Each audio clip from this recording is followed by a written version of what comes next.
আপনাদের স্বাগত জানাই আমি আমার রাজনৈতিক বিশ্লেষণ শুনবার জন্যে। যেভাবেই দেখুন না কেন, যে যাই ভাবুন না কেন, দেশের পরিস্থিতি কিন্তু ক্রমাগত জটিল হতে শুরু করেছে। যে কথা আমি অনেকদিন ধরেই বলছিলাম, যে দেশের গণতান্ত্রিক প্রক্রিয়া তরুণটা নিশ্চিত করা না গেলে পরিস্থিতি আরও খারাপ হবে। একটি অনির্বাচিত সরকার দীর্ঘদিন শাসন করলে সেই দেশের পরিস্থিতি পরিণতি কোনোদিনই ভালো হয় না। তাও যদি বুঝতাম যে সরকারটা ফাংশন করছে, সরকারটা ডেলিভার করতে পারছে, কিন্তু সেটা কিন্তু আমরা দেখছি না। ক্রমশ পরিস্থিতিটা নানাভাবে জটিল হচ্ছে।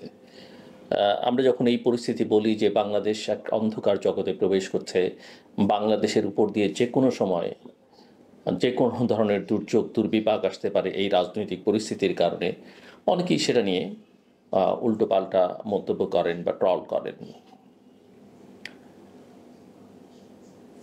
ফেব্রুয়ারিতে নির্বাচন হবে এই আশায় যারা বুক বেঁধেছিলেন, তারা এখন বুঝতে পাচ্ছেন যে আসলে নির্বাচন সুদূর পরাহত। সরকার প্রধান নিজেই এখন বলতে শুরু করেছেন দেশে তো নির্বাচন করবার পরিবেশটা নেই, তার জন্য তাদের দরকার দৃশ্যমান ঐক্য।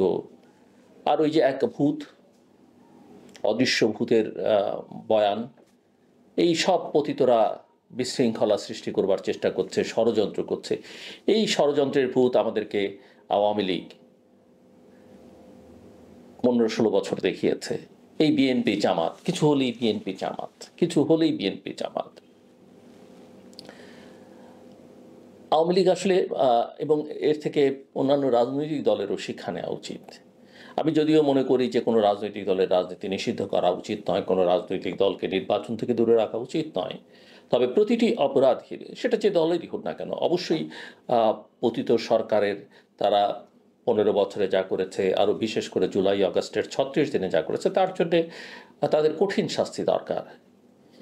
কিন্তু তারও তো একটা অতীত আছে, তারও কিছু ইতিহাস আছে, ঐতিহ্য আছে, সেগুলো আমাদের ভুলে গেলে চলবে না। এবং সে কারণে তার যেহেতু সমর্থক গোষ্ঠী বাংলাদেশে আছে এবং সাধারণ মানুষ আছে, সেক্ষেত্রে তাদের সেই অধিকার থেকে বঞ্চিত করাটা সমীচীন নয়। দেশটাকে ধ্বংস করলে, প্রতিষ্ঠান না দাঁড় করালে কি হয়, তার একটা উদাহরণ আমি আপনাদেরকে দিই। এই যে শেখ হাসিনা বাংলাদেশে কোনো প্রতিষ্ঠান শক্তিশালী করেননি, কোনো কিছু দাঁড় করতে দেননি, সব কিছু তিনি নিজে, এমনকি তার রাজনৈতিক দলের নেতাকর্মীদেরও এম্পাওয়ার করেননি, সব তিনি প্রায় দেবতা তুল্য, দেবী। ফলাফলটা কি হচ্ছে? আজকে যদি জুডিশিয়ারিকে যদি তিনি নিয়ন্ত্রণ না করতেন, এবং জুডিশিয়ারি যদি একটা শক্ত সামর্থ্য অবস্থানে স্বাধীনভাবে কাজ করত, এই ট্র্যাডিশন, এই লিগ্যাসি যদি তার থাকতো, আমার ধারণা আজকে কিন্তু আওয়ামী লীগ দল হিসেবে তার এই যে রাজনৈতিক কার্যক্রম নিষিদ্ধ, স্থগিত বা নির্বাচন করতে পারবে কি পারবে না, এই সব জায়গায় তারা একটা রিলিফ পেতে পারতেন। কিন্তু জুডিশিয়ারিকে তিনি এমন জায়গায় নিয়ে গেছেন যে সেই রিলিফটা তিনি আর প্রত্যাশা করতে পারছেন না, সাহস করছেন না। একইভাবে ধরেন সেনাবাহিনী সহ বিভিন্ন প্রতিষ্ঠানকে পলিটিসাইজ করলে যা হয়, করতে করতে করতে এমন জায়গায় গেছে যে এইসব প্রতিষ্ঠানগুলো সম্পর্কে মানুষের আস্থাই অনেক ক্ষেত্রে নষ্ট করে দেওয়া হয়েছে।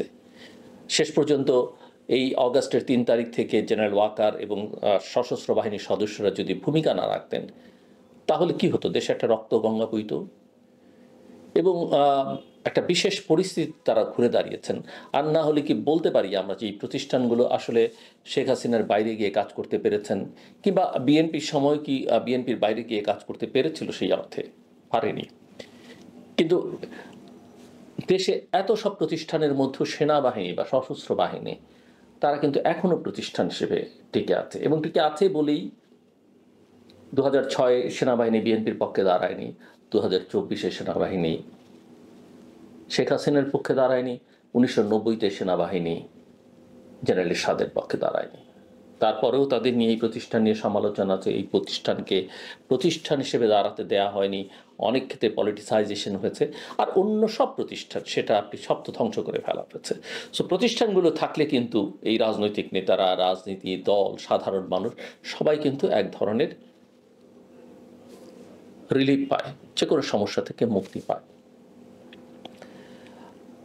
আপনি দেখেন এনসিপি নিয়ে অনেক কথাবার্তা হচ্ছে, কিন্তু এনসিপি কিন্তু মোটামুটি একটা লস্ট কেসে পরিণত হচ্ছে।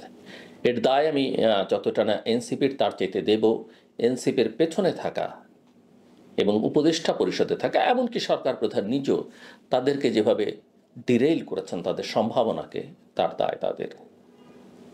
এখন দেখেন ওই যে সেনা প্রধানকে প্রশংসা করে সার্জিসের বক্তব্য, আবার সেটাকে নিয়ে অন্যরা ভিন্ন রকমের বক্তব্য দিচ্ছে। কেন সার্জিসরা এতদিন সেনাবাহিনীর বিরুদ্ধে বলে এখন আবার পক্ষে বলছে? রাজনীতির এই বিষয়গুলো কিন্তু খুব জটিল, বোঝা দরকার। আপনি আজকে হিরো মনে করে যা খুশি তাই করলেন, কিন্তু আপনার পেছনে আমি অনেকবার বলেছি যে আমরা যা করি তার সব কিছুই কোথাও না কোথাও লিপিবদ্ধ থাকে, রেকর্ড থাকে, এবং এখান থেকে পরিত্রাণ পাওয়া খুব একটা সততা খুবই জরুরি। শুধু সততাই জরুরি নয়, আপনি বড় কিছু করতে চাইলে আপনার ইন্টিগ্রিটিও থাকতে হবে। তো এই এনসিপির এরা সরকার করতে গেল, সরকারে ঢুকলো, দ্রুততম সময়ে রাজনৈতিক দল করতে গেল, সবাইকে তার নিগেট করতে থাকলো। আওয়ামী লীগ খারাপ, বিএনপি খারাপ, এবং তাদের আদর্শিক নানা রকমের সম্পর্ক, সেটা মানুষকে খুবই আশাহত করেছে। এবং যেসব বিদেশি শক্তিগুলো তাদেরকে খানিকটা আশ্বাস দিচ্ছিল বা ভরসা দিচ্ছিল, আমি এখন জানি যে তারাও তাদের কাছ থেকে দূরে সরে যাচ্ছে। জামায়াত ইসলামী নিয়ে বহু কথা বলছে, আমি বেশি কিছু বলতে চাই না। অনেক বড় বড় কথা তারা বলছেন, দুর্নীতি করব না, দুর্নীতি হতে দেব না, চাঁদাবাজি করব না, চাঁদা নিতে দেব না, করলে শাস্তি। আসলে বাংলাদেশে থেকে বাংলাদেশের রাজনীতি, আপনার রাজনৈতিক আদর্শের জায়গায় যদি সততা না থাকেন, ওই যে ইন্টিগ্রিটির কথা আমি বলি, আপনি অন্য সব ক্ষেত্রেও আসলে করাপ্টি বা আপনি বিতর্কিতই থাকবেন, আপনি সব দিক থেকে ভালো প্রমাণ করতে পারবেন না। জামাত কি সারা দেশে চাঁদাবাজি করছে না? হ্যাঁ, সংখ্যা এখন বিএনপি দল বড়, তার সংখ্যা বেশি, জামাতের দল ছোট, তার সংখ্যা কম, এনসিপির প্রভাব বেশি, সংখ্যায় তারা কম নয়, সারা দেশেই তাদের এগুলো চলছে। এই যে রাজশাহীতে একটা তালিকা বেরিয়েছে, চাঁদাবাজদের তালিকা, সেখানে আওয়ামী লীগের নাম আছে, বিএনপির নাম আছে, সেখানে জামাতিদেরও নাম আছে। আর জামাত কিভাবে চলে বা কমিউনিস্ট পার্টিগুলো একসময় কিভাবে চলতো, তার তো বেতনভুক্ত তার যে আদর্শিক কর্মীরা, তাদেরকে তারা অনেক ক্ষেত্রেই বেতন ভাতা দিয়ে নানান সুযোগ সুবিধা দিয়ে লালন পালন করে। সেখানে ওই বড় দলগুলোর মতো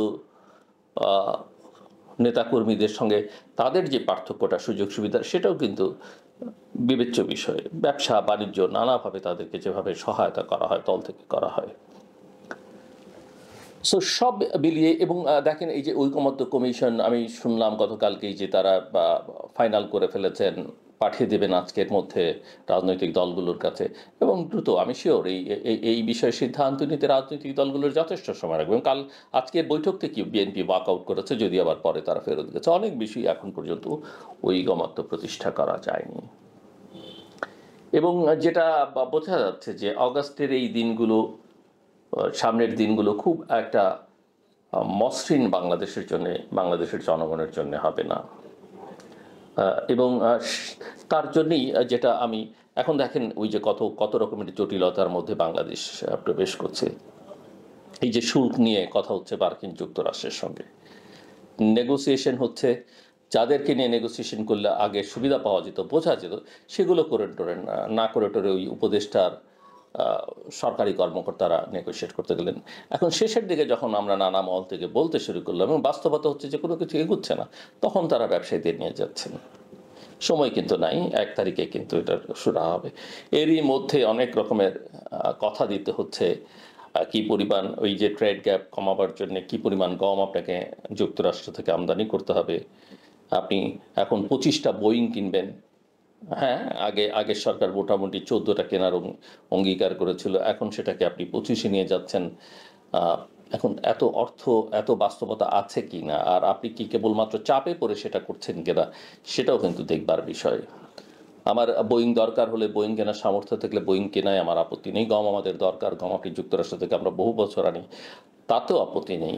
কিন্তু কথা হচ্ছে আপনি কেন করছেন, কতটা আন্তরিকভাবে করছেন, সেটা কিন্তু বোঝা দরকার। তো সামগ্রিকভাবে যেটা লক্ষ্য করা যাচ্ছে যে পরিস্থিতিটা বাংলাদেশের একেবারেই নিয়ন্ত্রণের বাইরে চলে যাচ্ছে, এবং এটা আমরা বুঝতে পারি আর না পারি, আমাদের আসলে একটাই সমাধান আমি দেখি, যত দ্রুততম সময়ের মধ্যে বাংলাদেশ নির্বাচনী প্রক্রিয়ার মধ্যে প্রবেশ করবে।